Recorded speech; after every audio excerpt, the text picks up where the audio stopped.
Congress passed the Inspector General Act, creating independent watchdogs who would ensure integrity, transparency, and accountability for executive branch agencies and officials. Since then, inspectors general have played a vital role in exposing misconduct by administration of both political parties. Over the years, IGs have proven indispensable, so much so that Congress has repeatedly expanded their ranks. Originally 12 after the 1978 Inspector General Act, now 74 separate independent inspector generals in the federal government. In 1988, Congress created several new inspectors general, including an inspector general for the Department of Justice. The IG oversees Justice Department's components ranging from the FBI to the Federal Bureau of Prisons to the Drug Enforcement Administration, but there is a problem. There is a loophole. There is one clear omission when it comes to the authority of inspector generals. Listen, the Justice Department Inspector General cannot investigate professional misconduct by Justice Department lawyers. Let me repeat that. The Justice Department Inspector General cannot investigate misconduct by Justice Department lawyers. This means the department's independent inspector general cannot investigate allegations of misconduct by lawyers in the department's National Security Division, Criminal Division, 93 offices of U.S. attorneys, or even the Attorney General himself. Well, what does this result in? All too often, Justice Department officials from administration of both political parties have escaped independent scrutiny by the Inspector General. The IG was unable to investigate, for example, discovery violations during the prosecution of former colleague Ted Stevens. The Inspector General was unable to investigate the unethical non-prosecution agreement with sex offender Jeffrey Epstein. And absent approval by the Attorney General or his deputy, the Inspector General cannot investigate professional misconduct by high-ranking Department of Justice political appointees. This lawyer loophole, of all places, is unique to the Justice Department. The Department of Justice, I want this clear for the record, is the only agency in the federal government whose Inspector General cannot investigate professional misconduct by agency lawyers. I hope that's clear. Inspectors General investigate the activity and conduct of lawyers in every other federal agency other than the Department of Justice. Instead, DOJ lawyers get special treatment. They aren't subject to the investigation of every other federal lawyer. Instead, they are under the supervision of the Department's Office of Professional Responsibility, known as OPR. Now, I don't dispute the skill or dedication of OPR. The problem is not their qualifications, it's their independence. Listen to this. Unlike the Inspector General, OPR reports to the Attorney General, who can control and even terminate investigations. This doesn't happen in any other federal agency. This creates an unfair double standard where every DOJ employee is subject to Inspector General scrutiny. So if you're an FBI agent, Inspector General is going to be watching your conduct to make sure it's proper. Drug Enforcement Administration agents in the Department of Justice, subject to the Inspector General. U.S. Marshals, subject to the Inspector General. Federal prison guards, Inspector General. They can all be investigated by the independent Inspector General except for the lawyers. And it enables the appearance, if not reality, of politicization in cases where the alleged misconduct involves high-ranking department attorneys. For years, literally decades, across administrations, other senators before us, and Senator Lee and myself now, have worked to close the lawyer loophole with our Inspector General Access Act. He advocated for this bill when Bill Barr was the Attorney General of President Trump. I'm advocating for this bill when Merrick Garland is the Attorney General of President Biden. You'd be hard-pressed to find a bill with broader-based bipartisan support. Our original co-sponsors included, and he's here today on the floor, my colleague Senator Grassley, the ranking member of Department of Justice, the Judiciary Committee, Senator Leahy, Feinstein, Rubio, Klobuchar, Cruz, Coons, Blackburn, Blumenthal, and Hirono, to name a few. Last year, we considered this bill in the Judiciary Committee, and we reported it out of the committee after a debate, and the vote was 21-1 to bring this bill to the floor. Unfortunately, it didn't pass last year. It passed the House.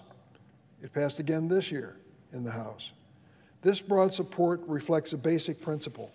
No Attorney General from either political party should be insulated from independent scrutiny by the Inspector General, and no Attorney General should have veto power over the Inspector General's authority to investigate Department of Justice attorneys, whether that Attorney General is a Democrat or a Republican.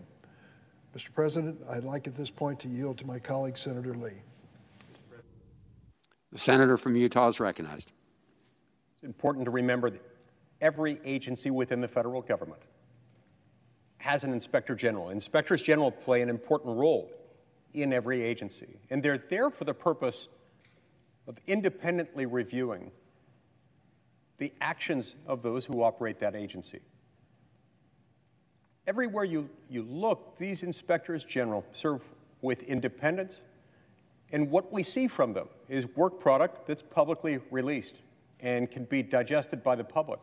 It's a helpful resource, not only for the American people, but also to us personally as members of the United States Senate, who, in our capacity as senators, have the ability and, in fact, the duty of exercising oversight over federal agencies. With respect to the U.S. Department of Justice, a body that really is all about law and has a lot of lawyers, to put it very mildly, you end up with a dichotomy that can't be found anywhere else. In every other federal agency, the Inspector General is able to do his or her job, to conduct research, to do evaluations, issue public reports, and those reports allow us to exercise our oversight responsibilities. They also allow the American people to know what's going on in the agency in question. We've got a difference within the Department of Justice. If you're a lawyer within the Department of Justice, you're covered by the Office of Professional Responsibility. Now, I want to point out a couple of differences within the Office of Professional Responsibility between OPR, as it's called, and the Office of Inspector General. These don't reflect any idea that one is bad and the other one isn't. They're just different.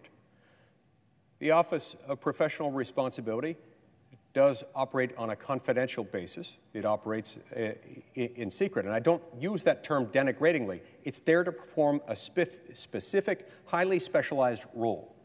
See, lawyers have a separate set of ethical rules and standards they are expected to abide by. The Department of Justice, employing a lot of lawyers, wants to make sure that there is some degree of consistency and discipline within the practice of law. They want to make sure that the relative interests of the privacy, the professionalism of the attorney can be balanced with their other investigative demands. But the Inspector General has a different function. The Inspector General isn't there to evaluate whether or to what extent, in what way, any of the highly specialized, sometimes complex, nuanced rules of professional responsibility affecting lawyers in the practice of law are concerned. No, the Inspector General has a much different role. So that's one difference, is that one has a public-facing role, the other one has a private-facing role affecting the individual attorney or attorneys under investigation. Secondly, and this one is perhaps even more significant in its impact, the Inspector General operates independently of the Attorney General. The head of the Office of Professional Responsibility, by contrast, reports directly to the Attorney General of the United States and can be fired by the Attorney General of the United States. This is a big difference, and it's a difference we don't see replicated in any other federal agency. Not with lawyers, not with any other regulated professional class that I'm aware of, nor should we.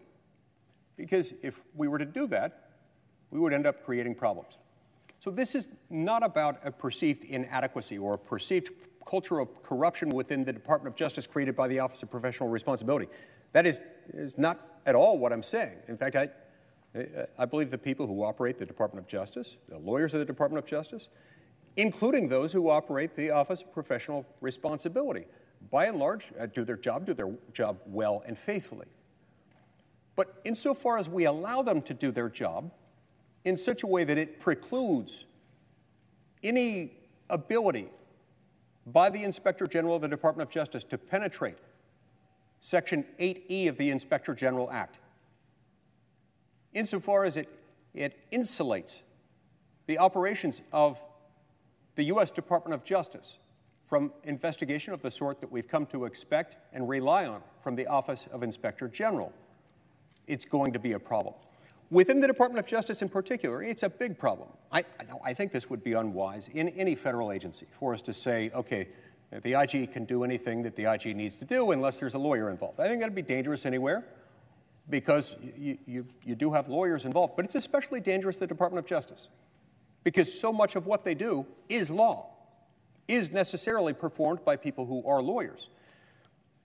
What happens is that we see countless dead ends where, because the Office of Professional Responsibility has jurisdiction, the Inspector General may not tread. They hit dead end after dead end. And in the absence of evidence of actual criminal misconduct, they can't proceed. Nobody else can penetrate it. It ought not take evidence of criminal accountability, of criminal liability, to enable the Inspector General to do his or her job. There are myriad circumstances where someone might engage in unseemly, unethical, unwise behavior within a department, whether they are lawyers or whether they are not. And separate and apart from whether those deviate from the professional standards imposed by the state bar of any state, by the rules of any court, or the professional standards for lawyers operating within the U.S. Department of Justice. There is an adequate, independent, freestanding interest that the American people have in being able to gain access to that information. But alas, since 1988, Section 8E of the Inspector General Act has precluded this visibility. This needs to stop. As my friend and colleague, the senator from Illinois, has stated so well moments ago, this bill is not either Republican or Democratic. It's not liberal or conservative. I have been a proud supporter of this bill, sponsored this bill during a Republican administration, because I believe that regardless of who's in power, we need visibility into the Department of Justice, visibility that we have in every other federal agency, every one. We lack it here. We lack it here with respect to a whole lot of what the Department of Justice does because of this loophole in Section 8E. What benefit does this bring to the American people? To the extent there are benefits there, I respectfully submit they don't even come close to offsetting what we lose in terms of visibility. We need this. We need it now as much as ever. I implore my colleagues to support it. Senator from Illinois is recognized. I thank the senator from Utah for his co-sponsorship of this bipartisan measure. I want to yield at this point to the ranking Republican member of the Senate Judiciary Committee. I can't think of a single member on either side of the aisle who has been as outspoken as Senator Grassley of Iowa on the role